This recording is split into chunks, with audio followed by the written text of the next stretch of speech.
Fin ce mercredi 4 février 2026 de la mission d'accompagnement à la mise en œuvre de 4 premières étapes de l'approche budget participatif dans les entités territoriales décentralisées et des pilotes de la ville de Mbuji-Mayi.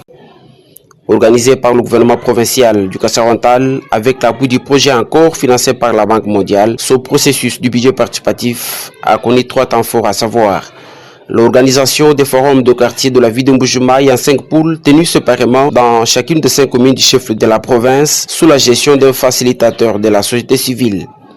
L'objectif était de pousser les chefs de quartier, les leaders, les notables, les pasteurs et jeunes à identifier les besoins de leurs quartiers respectifs en rapport avec le programme de développement de la commune et définir les priorités à intégrer dans le budget de la commune exercice 2026. Précision avec Florence Mobekouma, experte du COREF en mission officielle dans la ville de Mbuji-Mayi. Aujourd'hui, c'est l'organisation des forats des quartiers. C'est une étape de l'approche budget participatif qui consiste à consulter la population pour que la population elle-même, au niveau de leur quartier, identifie les besoins réels de leur quartier, les besoins que l'autorité de la commune va intégrer dans son budget de l'exercice 2026. Normalement, les résultats des forats, c'est les listes de priorités que les citoyens eux-mêmes ont identifiées, suivies de l'élection des délégués dans chaque quartier. Et ils vont donner aussi les profils fiscaux de chaque quartier. Il est alloué une enveloppe durant les réunions d'orientation budgétaire dans l'investissement de chaque commune qui va appuyer les projets que les citoyens ont identifiés. Ce sont des projets qui sont contenus dans les plans de développement local, mais on consulte les citoyens pour voir si ces projets sont encore d'actualité. Au terme de ce forum de quartier, le projet encore espère voir le processus du budget participatif devenir une réalité effective entre la population et l'autorité communale, dont la redevabilité transparente. Nous, projet encore, ce que nous attendons au finish, c'est de voir le processus du budget participatif devenir un exercice pérenne. Et chaque année, l'autorité implique la population dans sa gestion. Nous, projet encore, comme nous sommes là pour accompagner les entités dans le recouvrement et la mobilisation des recettes, nous voulons que nos communes arrivent à plus mobiliser, parce que le budget participatif, c'est aussi un outil qui permet à renforcer la mobilisation des recettes au niveau des entités. Le résultat que nous attendons à Impact, c'est voir que dans chaque exercice, la commune arrive à réaliser un projet de citoyens par les recettes mobilisées au niveau de chaque entité. Et c'est de voir que la commune est restée transparente dans sa gestion et la commune, l'autorité communale est restée redevable vis-à-vis de sa gestion auprès des citoyens. La deuxième étape était l'organisation des forats des délégués, également éclatés dans les 5 communes urbaines. Les participants sont les ressortissants des forums de quartier. Ils avaient la mission de définir les projets prioritaires de tous les quartiers pour leur intégration dans le budget de la commune. L'experte Florence Mobekouma s'est exprimée après la ronde de tous les forats de délégués dans la suite du coordonnateur provincial du projet encore. Aujourd'hui, dans les concrets, c'était quoi?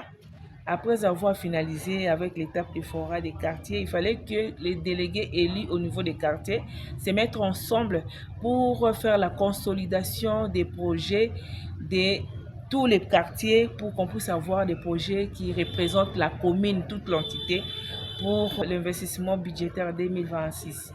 Ensuite, il fallait aussi mettre en place un bureau budget participatif qui va commencer à faire le travail de suivi, donc l'intermédiaire entre la population et l'autorité communale, et en même temps faire les plaidoyers pour la mobilisation des recettes et la réalisation des projets au niveau de l'autorité communale.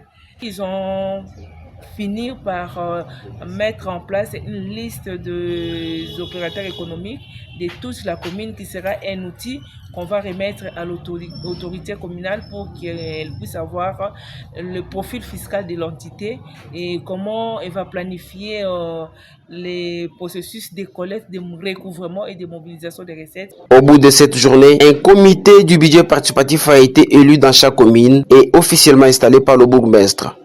À l'étape de clôture, en présence du comité budget participatif dans chaque commune, les 5 bourgmestres ont à tour de rôle pris l'engagement d'intégrer les résultats des forats dans leur budget respectif. Article 1er, le présent arrêté institue le processus du budget participatif comme mécanisme officiel de planification budgétaire dans la commune de Djougou. Article 2. Les projets issus des consultations citoyennes repris au tableau numéro 1 en annexe au présent arrêté sont intégrés au budget communal. Article 3.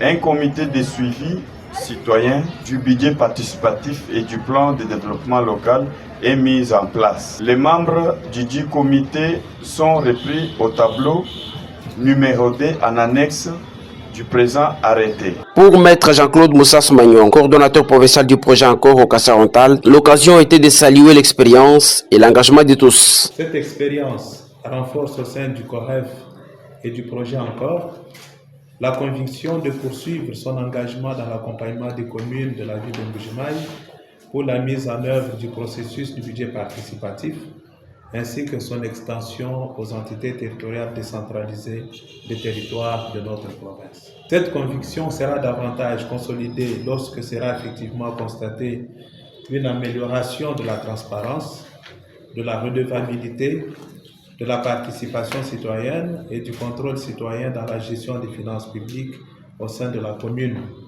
ainsi qu'une meilleure affectation des ressources mobilisées vers des priorités répondant aux besoins réels des communautés. C'est ici l'occasion de féliciter chaleureusement les experts venus de Kinshasa et les facilitateurs du budget participatif qui se sont acquittés de leurs responsabilités avec professionnalisme, dévouement et efficacité.